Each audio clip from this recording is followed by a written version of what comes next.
The movie I reviewed is Shutter Island. I really did enjoy the movie. I thought there was a lot of twists and turns throughout. I also enjoyed that this is one of the movies that you had to pay close attention to, or else you would miss something important.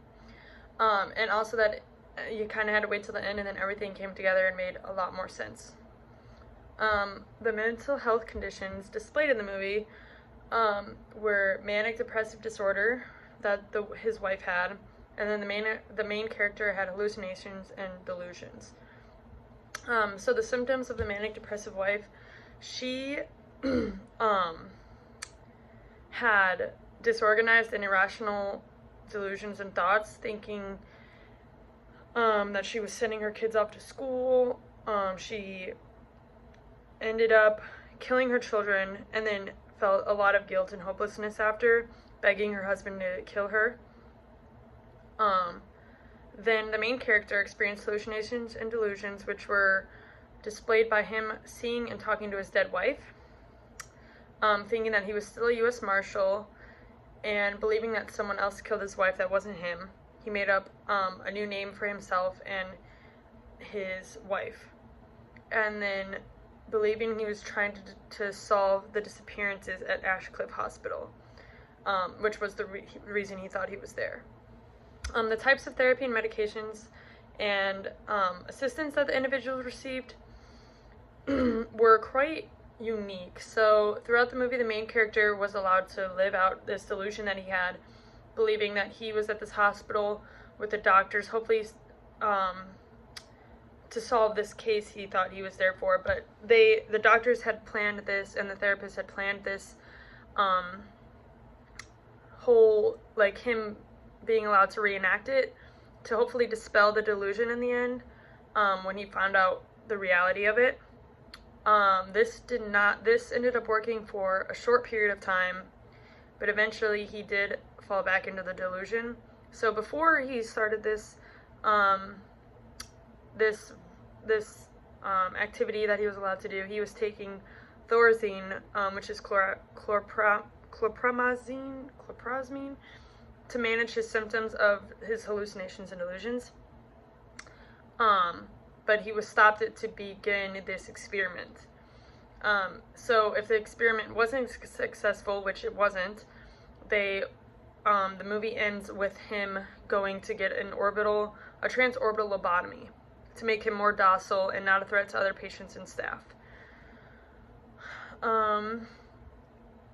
So the medications that could be used to treat manic depression is anti-manic drugs like lithium, anticonvulsants like Depakote, and antipsychotics like Clozaril.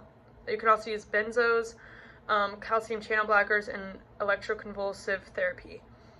The milieu that is effective for this condition is safety and limit setting, having like strict, like for when they're manic episodes, would be like having strict like boundaries, and then safety, obviously, because they can be a harm for themselves in depressive phase or harm to someone else in the manic phase.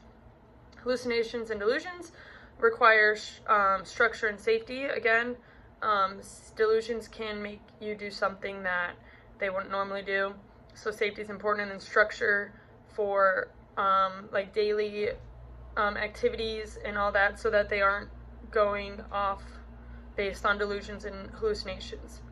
Meds for these disorder is traditional antipsychotics, for example, chlorpromazine, which the main character was taking, and atypical second and third generation antipsychotics. I learned from this movie that I can use in future practice that hallucinations and delusions are very real for the person experiencing them, and cannot be simply told that they are not real, because it would lead to confusion and anger, which you can see in the movie. It can be beneficial to reassure that the person is seeing, hearing may seem real to them, but that you do not see what they are seeing. My recommendations moving forward for the patient in the movie would be that the patient continue to go to therapy, taking medications and performing ADLs that will keep them on track and try to keep them from being engulfed by like their delusions and hallucinations. Long-term goals would be hopefully to dispel this delusion that he was living in, and realize what is real in his life. What would be a primary nursing diagnosis for the patient in the movie? I think would be disturbed thought process related to trauma as evidenced by hallucinations and delusions. And some nursing interventions for this would be a lot of don'ts, like do not reinforce the hallucination, do not touch the patient without warning, do not whisper or laugh at the patient, do not encourage competition, do not embarrass the client, because this can all irritate and anger the patient, cause them to lash out. And some things that you can do would be distracting activities, monitor television selections, and talk to the patients.